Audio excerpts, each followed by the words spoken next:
부활의 삶을 산다는 것은 예수 그리스도께서 이 땅을 살아내셨던 것처럼 우리가 살아가는 겁니다.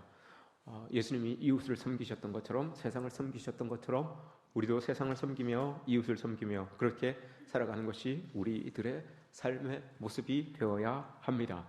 지난 시간 우리가 예수님께서 물고기 잡으러 나갔던 제자들을 부르셔서 그들에게 조반을 먹이시는 것을 우리가 보았습니다. 가셔서 가져다가 주시고 그와 같이 하시니라, 예수님께서 친히 보여주셨던 모습이었습니다. 밥 차려주는 심정으로 우리도 이 땅을 시중드는 삶으로 살아가는 것이 우리 그리스도인들, 특별히 부활의 삶을 살아가는 그리스도인들의 삶의 모습이다라는 것을 우리가 지난 시간 살펴보았습니다. 오늘 본문도 지난주의 본문과 이어지는 본문입니다. 식사의 자리를 마치고 난 다음에 오늘 예수님께서 베드로를 부르셔서 질문하시고 또 대답해 주시는 그런 모습이 오늘 본문에 담겨져 있는 겁니다. 식사의 자리와 연계되어서 일어난 일이라고 보면 됩니다. 식사의 자리는 여러분, 오늘 본문에서 나오는 이 식사의 자리는 그냥 단순히 먹는 것으로 끝나는 그런 식사의 자리가 아닙니다. 많은 것들이 지금 예수님과 함께, 제자들과 함께 먹고 있는 그 식사의 자리 안에 내재되어 있습니다. 유대인들에게 있어서 식사라고 하는 것, 특별히 누구하고 식사를 함께 한다라고 하는 것은 상당한 친밀감의 표현입니다. 친하지 않으면 식사하지 않습니다. 우리도 여러분 그렇잖아요. 우리는 또 간혹 가다가 친밀함을 회복하기 위하여서 식사의 자리를 갖추기도 합니다. 그러나 유대인들은 여러분, 친밀한 관계가 1차적으로 형성되지 않으면 어떤 경우가 있어도 같이 식사를 하지 않습니다.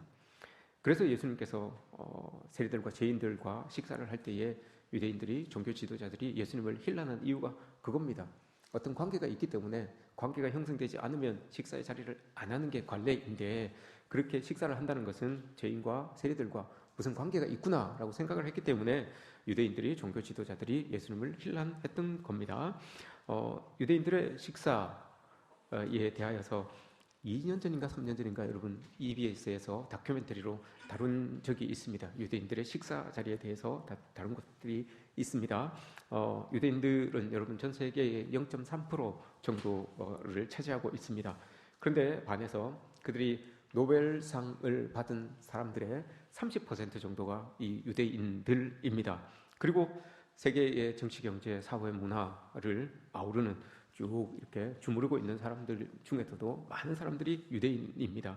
세계 유수의 명문 대학교 교수들, 또한 그 대학의 학생들 20% 이상이 유대인들입니다. 유독 우수한 인재들이 유대인들을 통하여서 많이 배출되는 것을 우리가 보게 됩니다. 왜 이런 현상이 있을까? 이런 일들이 있을까? 그걸 이제 다큐멘터리에서 다룬 거예요. 그 다큐멘터리에서 답을 주는데 그 답은 저녁 식당, 저녁 식사라고 이렇게 이야기를 합니다. 저녁 밥상이라고 이렇게 이야기를 합니다. 특별히 유대 그 저녁 밥상 중에서도 금요일 저녁 밥상을 이야기합니다.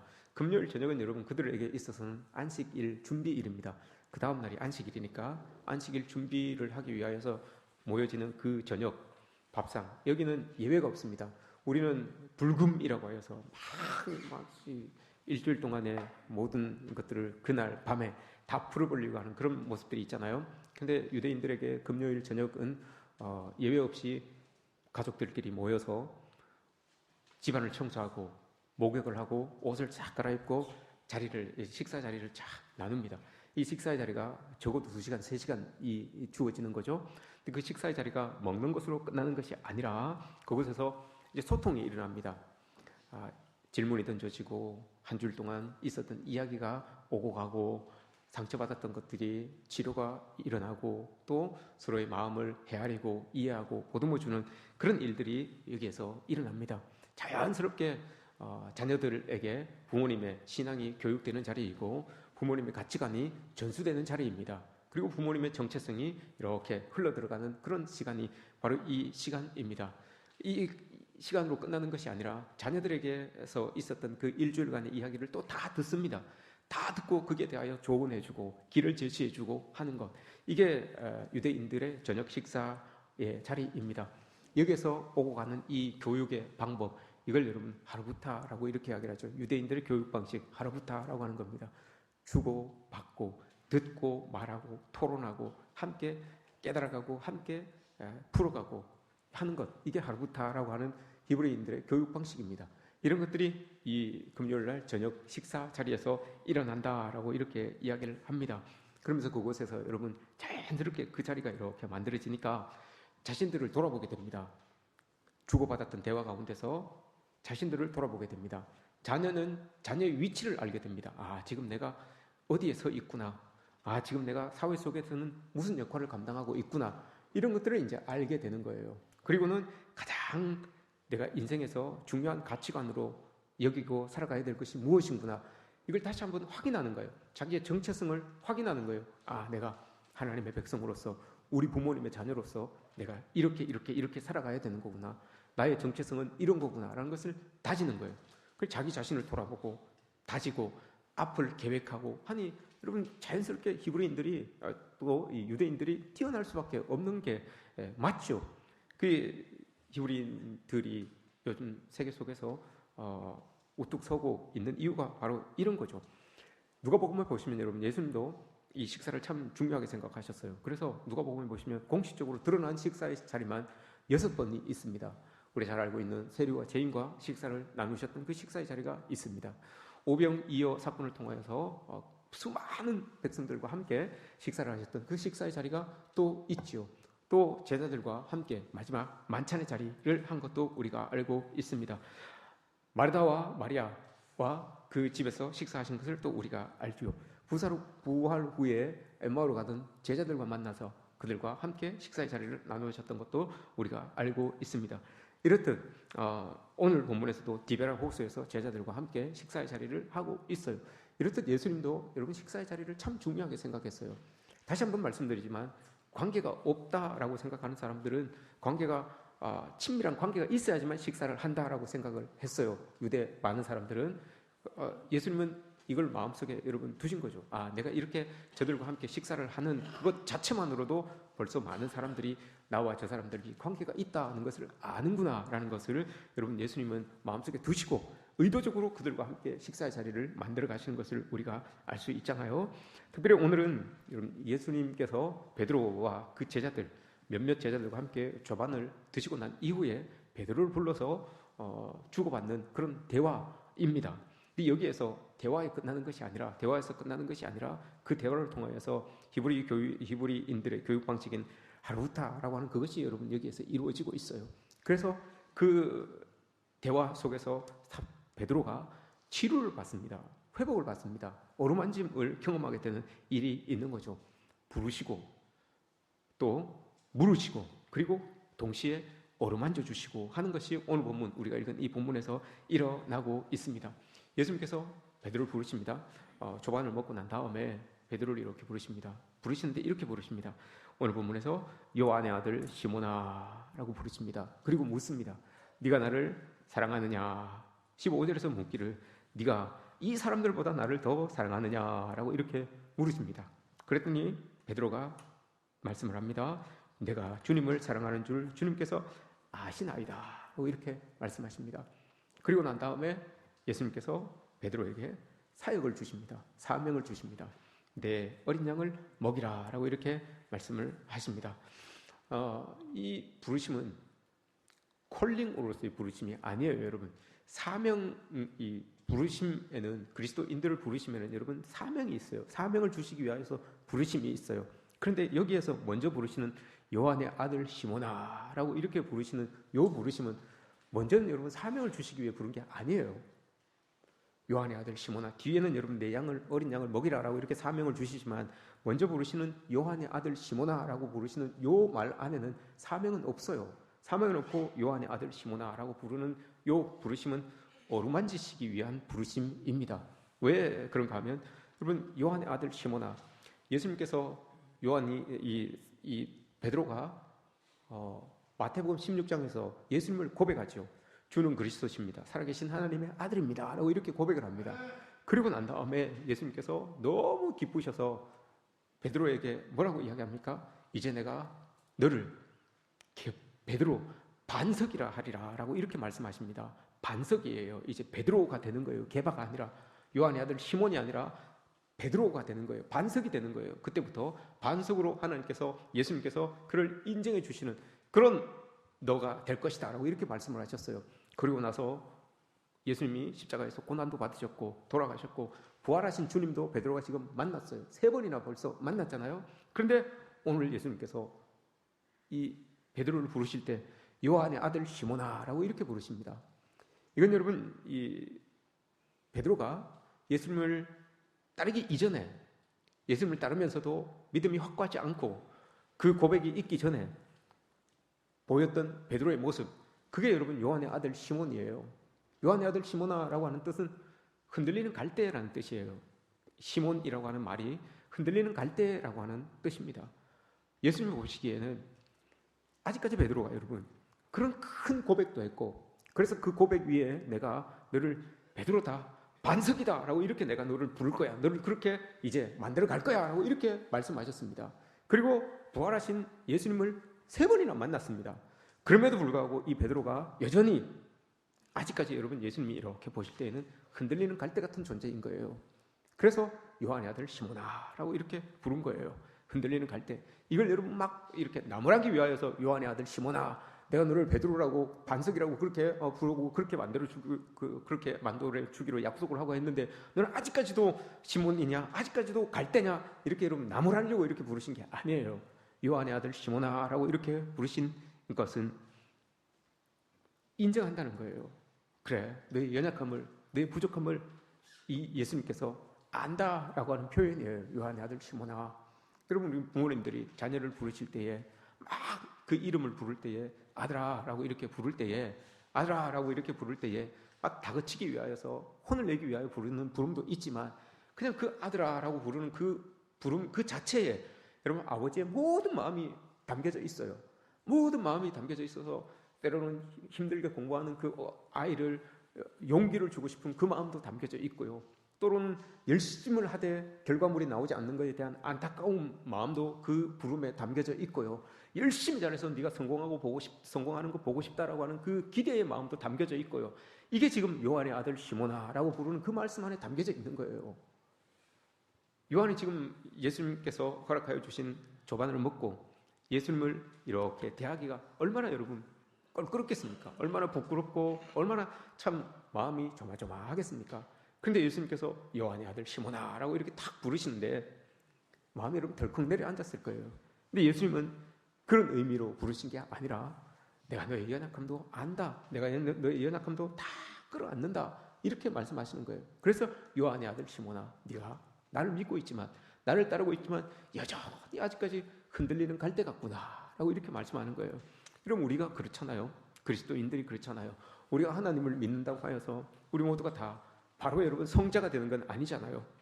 우리가 예수님을 구주로 고백하고 살아간다고 하여서 우리의 신앙 생활이 여러분 하루아침에 확 좋아지는 게 아니잖아요. 우리의 신앙 생활은 여러분 종결이 없습니다. 끝이 없어요. 주님 오실 때까지, 우리가 주님께 갈 때까지 계속해서 그 과정이에요. 그러니 그 과정 속에 때로는 반석 같을 때도 있고요, 때로는 갈대 같을 때도 있어요. 그런데 지금 베드로에게 나타나는 모습은 갈대 같은 모습이에요. 이 갈대 같은 모습을 하나님께서 치료해 주지 않으시면, 어루만져 주지 않으시면 반석으로 나아갈 수가 없기 때문에 예수님께서 이 베드로를 부르셔서 갈대 같은 그 베드로의 마음을, 갈대 같은 그 베드로의 상황을 지금 어루만져 주고 계시는 거예요. 어루만짐이라고 하는 이것이 여러분 과연 어떻게 우리에게 주어지는지는 모르지만, 눈으로 확연하게 어떻게 이렇게 막 보여지는 건 아니지만, 우리가 예배를 통하여서 또한 기도를 통하여 찬양을 통하여서 그 성령 하나님께서 우리를 어루만져 주시는 그 어루만짐을 여러분 우리가 경험할 때가 있습니다. 누구에게도 이야기하지 못하고 설명은 우리가 하지 못할 수는 있지만, 내 스스로는 여러분, 우리 스스로는 그걸 깨달아요. 아, 하나님께서 나를 어루만지고 계시는구나, 하나님께서 나를 지금 치유하고 계시는구나, 보듬고 계시는구나 라는 것을 느낄 때가 있어요. 지금 베드로가 그걸 지금 예수님과 만난 가운데서 지금 느끼고 있는 거예요. 이 과정 속에서 베드로 실패한 그 베드로처럼, 배반한 그 베드로처럼 여전히 흔들리는 우리의 삶, 우리도 그런 삶을 살아가고 있는 거죠. 요한의 아들 시몬아, 사실은 요한의 아들 시몬아라고 이렇게 불렀지만 우리를 부르는 거예요. 우리를 부르는 거예요. 여러분들의 이름을 지금 부르시면서 그래, 때론 그렇게 흔들리는 모습이 있지. 그러나 그 부르신다고 하는 그 안에는 하나님의 지지하심과 하나님의 신뢰하심이 담겨져 있는 그 부르심이라는 것을, 그 이름을 불러주신다는 것을 기억해야 됩니다. 그 흔들림도 인정하시고 내가 다 받아들인다라고 하는 그런 의미입니다. 밤새 그물을 내렸지만 물고기 한 마리 잡지 못하고 빈배로 돌아온 그 인생, 수고했음에도 하나 얻지 못했던 그 인생들, 우리잖아요. 베드로가 지금 대변하고 있지만 우리잖아요. 그런 우리를 예수님께서 지금 우리를 불러주시고 계시는 거예요. 부활하신 주님께서 제자들에게 제일 먼저 해주고 싶은 게 이거예요, 여러분. 아직까지 부활의 주님을 보고 믿고 그렇게 살아갔지만 여전히 흔들리고 있는 그런 우리들의 모습을 하나님께서 어루만져 주시기 위하여서 우리에게 나타나셔서 베드로를 비롯하여서 우리를 이렇게 만져주고 계시는, 어루만져주고 계시는 그런 모습들, 이게 여러분 우리에게 필요하고 오늘 이 예배 가운데 있어져야 하는 일이고 우리의 삶의 자리에서 있어져야 되는 일들이죠.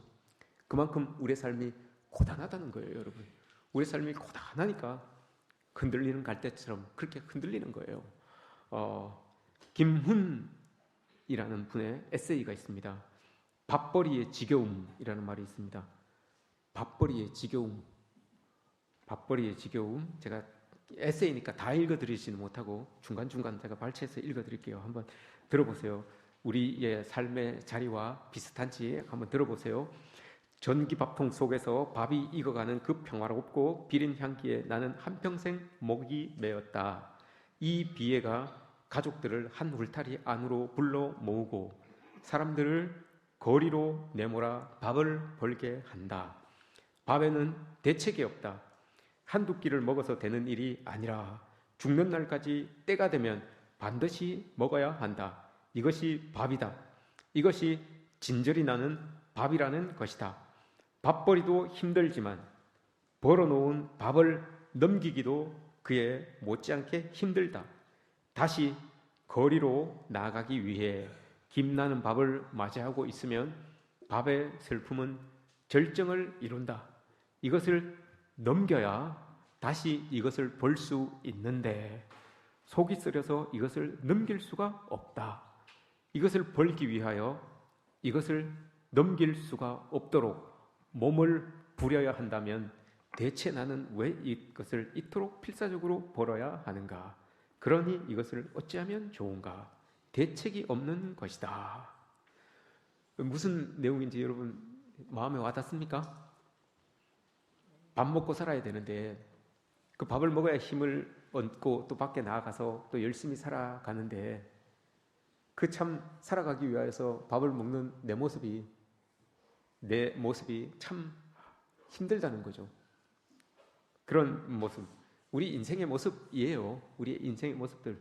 밥 먹고 살기 위해서 먹고 살러 나가기 위하여 밥을 먹는데 그 밥 때문에 열심히 일해야 되고 그 일하는 내 몸이 밥 먹기도 힘든데 그걸 먹어야 또 밖에 나가서 일을 하니 이게 반복되는 우리의 삶이라는 거죠. 이런 고단한 삶을 나타내는 겁니다.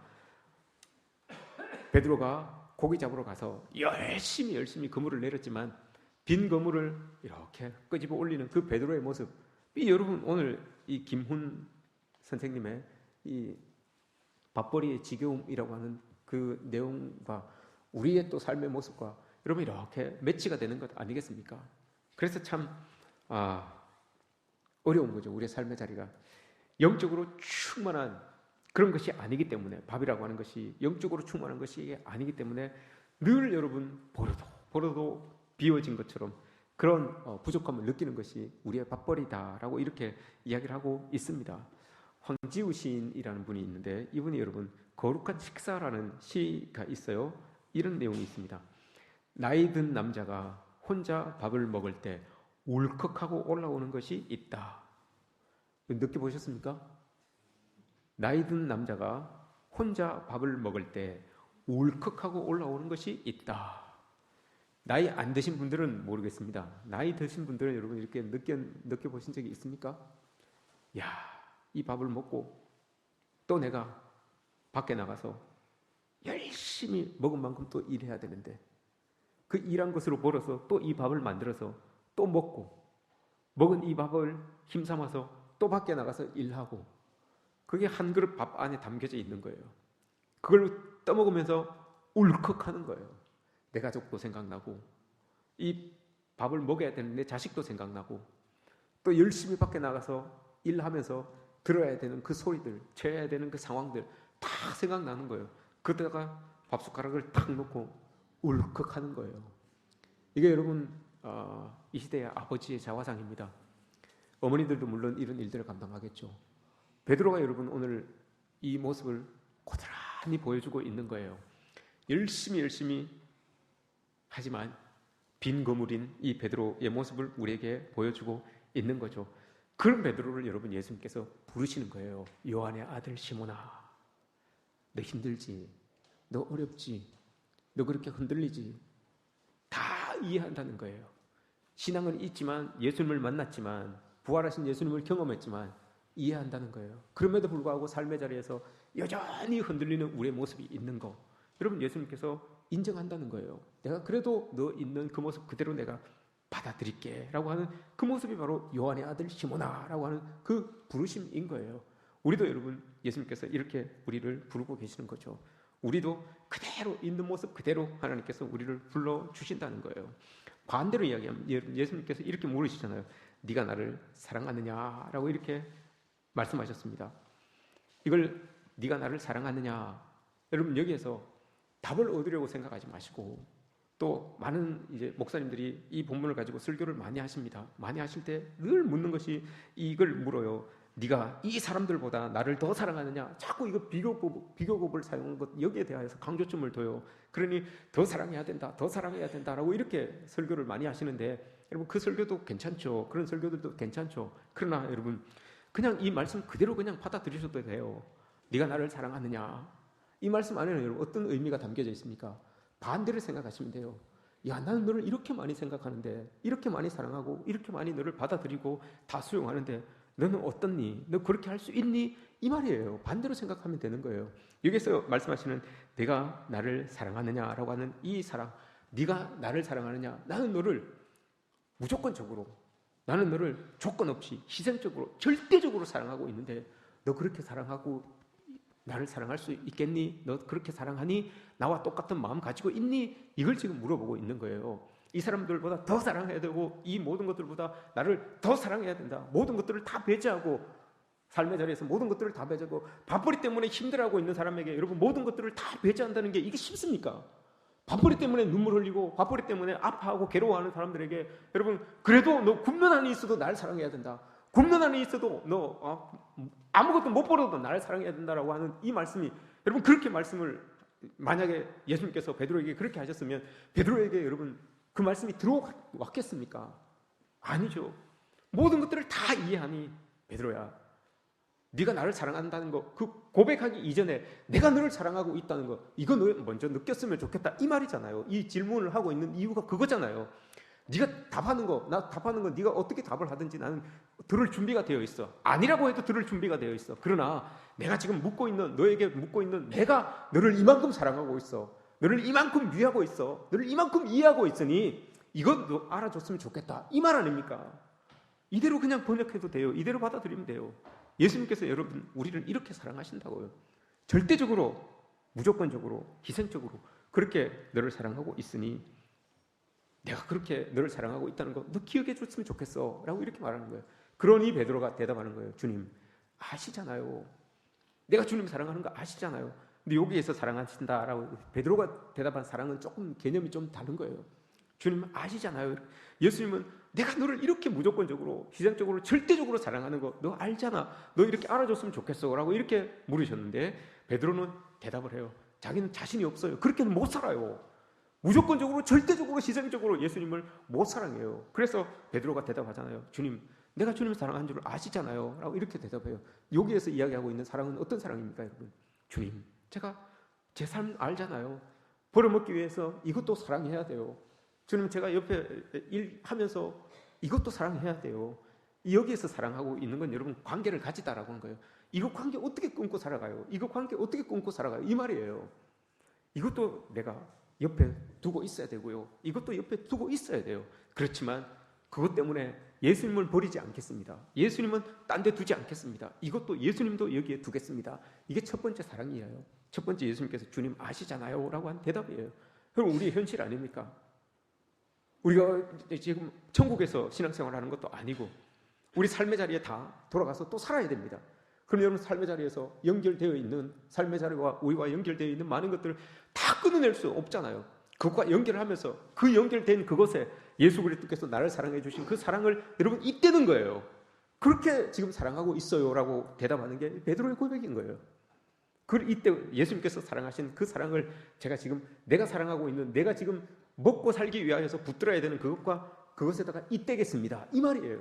그게 전혀 상관없이 살았지만 전혀 상관없이 예수님을 믿는 사람으로서 전혀 상관없이 그 밥벌이에 살았지만 밥벌이를 하면서 살았지만 이제는 그것과 하나님의 날 사랑하심을 잇대어서 살아가겠습니다 라고 하는 그 사랑의 대답이 첫 번째 내가 주님을 사랑하는 줄 주님 아시잖아요 라고 하는 대답이에요. 여기에서 여러분 어루만짐이 일어나는 거예요. 하나님의 예수 그리스도의 어루만짐이 이렇게 일어나는 거예요. 이게 자기를 수용하고 자기를 받아들이고 자기를 이해해주고 하니까 베드로의 마음이 이렇게 열리는 거 아닙니까? 그래서 베드로도 그렇게 그럼 내 삶에도 예수님의 사랑을 잇대겠습니다 라고 이렇게 지금 고백을 하고 있는 거죠. 용납하고 품고 받아들이고 이해하고 수용하는 거. 우리는 여러분 우리 인간들은 다 자기중심적인 그런 사람들이기 때문에 이게 쉽지 않아요. 누군가를 수용하고 받아들이고 품고 이런 거 용납하고 하는 게 잘 안 돼요. 자기중심적이기 때문에. 그러나 이게 쉬운 건 아니에요. 그러나 주님은 그렇게 하셨잖아요. 그렇기 때문에 베드로가 진짜 시몬이 아니라 흔들리는 갈대가 아니라 반석으로 바뀌어지게 되는 거예요. 변화되게 되는 거예요. 이런 모습들이 그리스도인들 우리에게 있어져야 되는 겁니다. 예수님께서 원하시는 모습이 바로 이거예요. 부활 이후에 예수님을 만난 사람, 부활하신 예수님을 만난 그 사람들의 삶은 이래야 된다는 겁니다. 자기중심적으로 살아가던 그 모습으로는 안 돼요. 그러나 부활하신 주님을 만난 사람이라면 이때게 해야 돼요. 잇대어야 되는 거예요. 부활하신 주님께서 나를 사랑하시는 그 사랑을 나의 삶의 자리에 잇댈 수 있는 그런 우리들의 모습이 있어야 된다는 겁니다. 이런 어루만짐이 있어져야지만 변화가 일어나고 삶의 자리가 여러분 더욱더 하나님의 향기가 드러날 수 있는 그런 삶의 자리가 되는 겁니다. 이게 돌봄이에요. 이게 어루만짐이에요, 여러분. 다른 게 없습니다. 우리 자녀들을 여러분 어떻게 돌보겠습니까? 어떻게 어루만지겠습니까? 이렇게 해야 되는 거예요.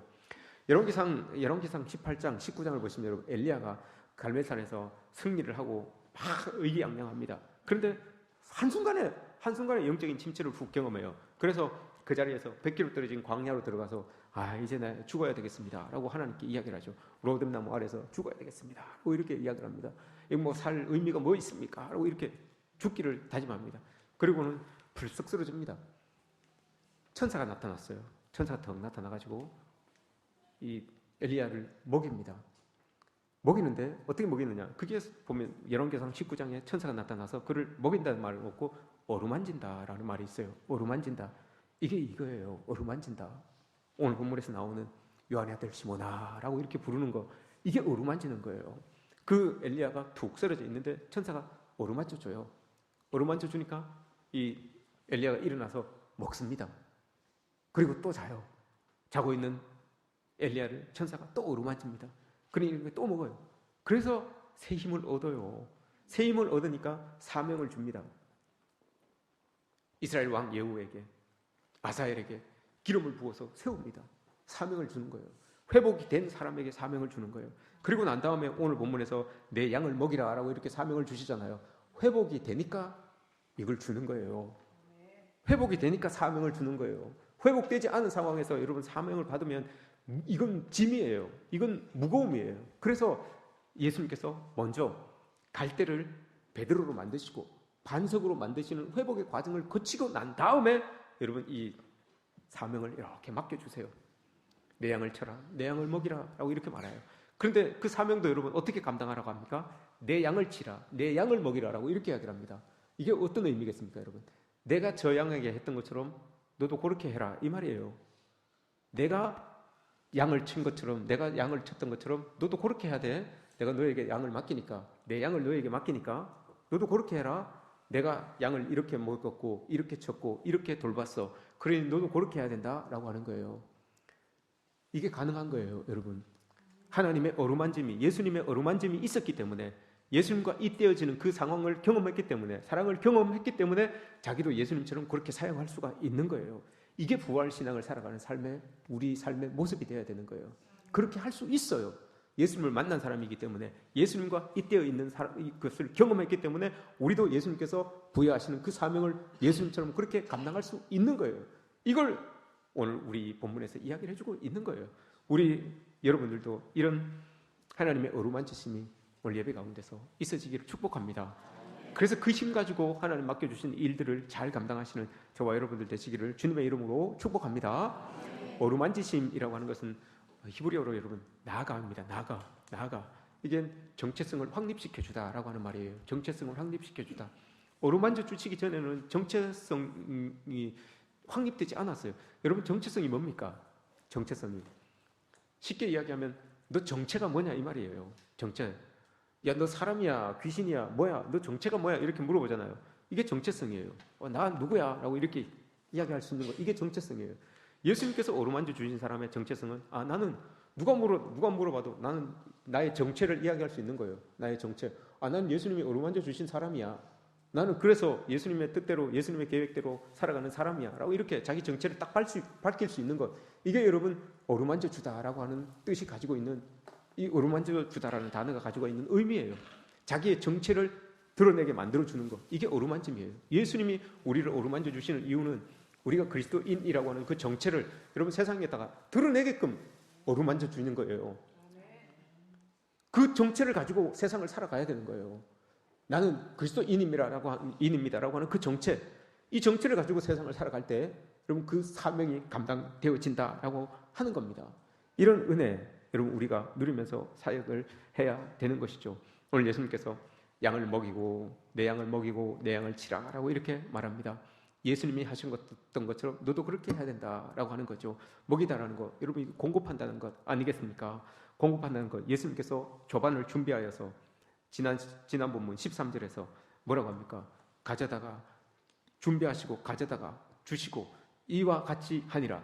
예수님께서 다 하셨잖아요. 먹이다라고 하는 거, 이거 공급한다는 거예요. 예수님이 제자들에게 하셨던 것처럼 우리도 여러분 양을 그렇게 해야 되는 거예요. 가서 가져다가 주시고 이와 같이 하니라. 우리도 그렇게 해야 되는 거예요. 예수님이 우리에게 그렇게 하셨던 것처럼 이게 먹이는 거예요. 이게 곧 치는 거 아닙니까? 돌보는 것 아닙니까? 이런 모습들 예수님께서 우리에게 허락하시고 원하시고 계신다라고 하는 겁니다. 부활신앙의 절정이 오늘 우리가 읽었던 18절 말씀이에요. 18절 말씀. 네가 젊어서는 스스로 띠띠고 원하는 곳으로 다녔거니와 늙어서는 내 팔을 벌리리니 남이 내게 띠띠우고 영원히 원하지 아니하는 곳으로 데려가리라 라고 합니다. 여기서 젊다라고 하는 것은 여러분 진짜 물리적인 나이로 젊음도 이야기하지만 이 주님을 인격적으로 만나기 전을 젊다라고 이렇게 표현하기도 합니다. 늙어서는 무슨 뜻입니까 여러분? 그러면 물리적으로 나이가 많은 것도 이야기하지만 예수님을 인격적으로 만나고 난 이후의 삶을 이야기하기도 합니다. 젊어서는 예수님을 인격적으로 만나기 이전에는 부활하신 주님을 봤든지 못 봤든지 간에, 십자가에 예수님을 경험하였든지 경험하지 못하였든지 간에, 경험했음에도 불구하고 여러분 예수님을 인격적으로 만나지 못한 사람들이 있어요. 제자들이 그런 케이스잖아요. 그래서 이 제자들이 여러분 예수님을 인격적으로 만나는 사건이 등장합니다. 그 사건이 뭐였습니까 여러분? 오순절, 사도행전 2장에 나오는 오순절 마가다라 광야에서의 성령 사건이에요. 인격적으로 딱 만나는 거잖아요. 그러니 그들의 삶이 그때부터 확 바뀌잖아요. 이런 거예요. 젊어서는 예수님을 인격적으로 만나기 이전에는 네 마음대로 네 뜻대로 네 원하는 대로 다 했다. 네 스스로 띠띠고 네 가고 싶은 데 가고 네 하고 싶은 거 다 하고 했는데 늙어서는 예수님을 인격적으로 너 딱 만나고 난 다음에는 네 스스로 띠띠는 거 없을 거야. 네 원하는 거 너 못 할 거야. 네 스스로 하고 싶은 것 못 할 거야.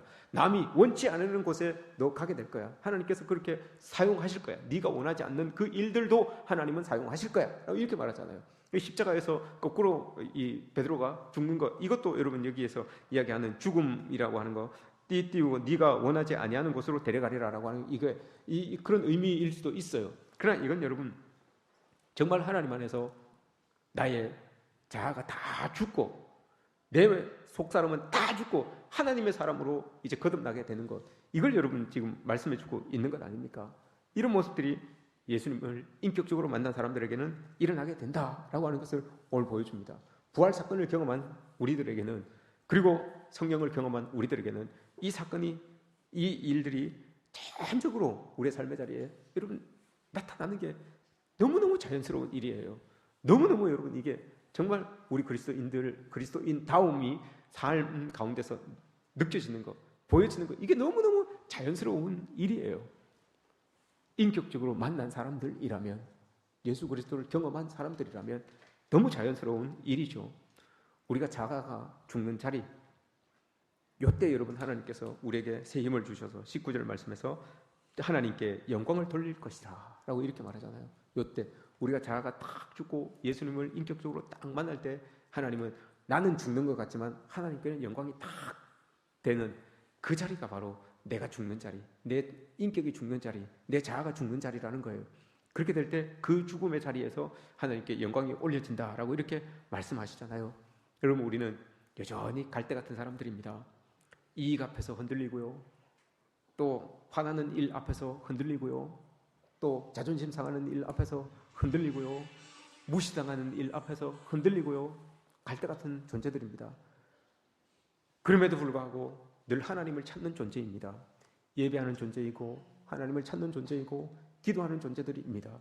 이런 우리들을 예수님께서 이렇게 보시고, 그럼 그렇게 말씀하시죠. 요한의 아들 시몬아, 다 안다는 거예요. 여러분 우리를 다 안다는 거예요. 내가 그래도 너 부족해도 내가 다 수용한다. 너 다 받아들인다.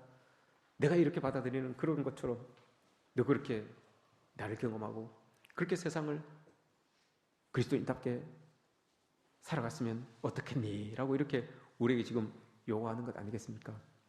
예수님의 부르심, 예수님의 질문, 그리고 어루만지심, 이게 오늘 이 공간 안에서 여러분 우리에게 다 여러분들의 표정을 보니 그게 막 이루어지고 있는 것 같아요. 불러서 내가 이렇지. 그리고 질문합니다.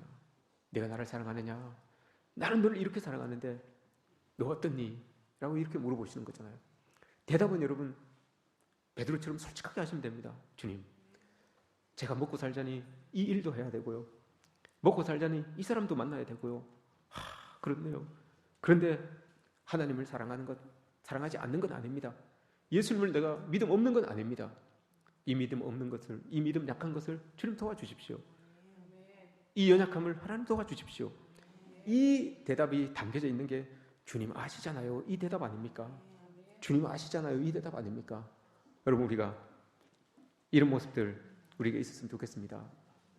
하나님께서 부르실 때 우리의 속사람을 이렇게 보여드리는 겁니다.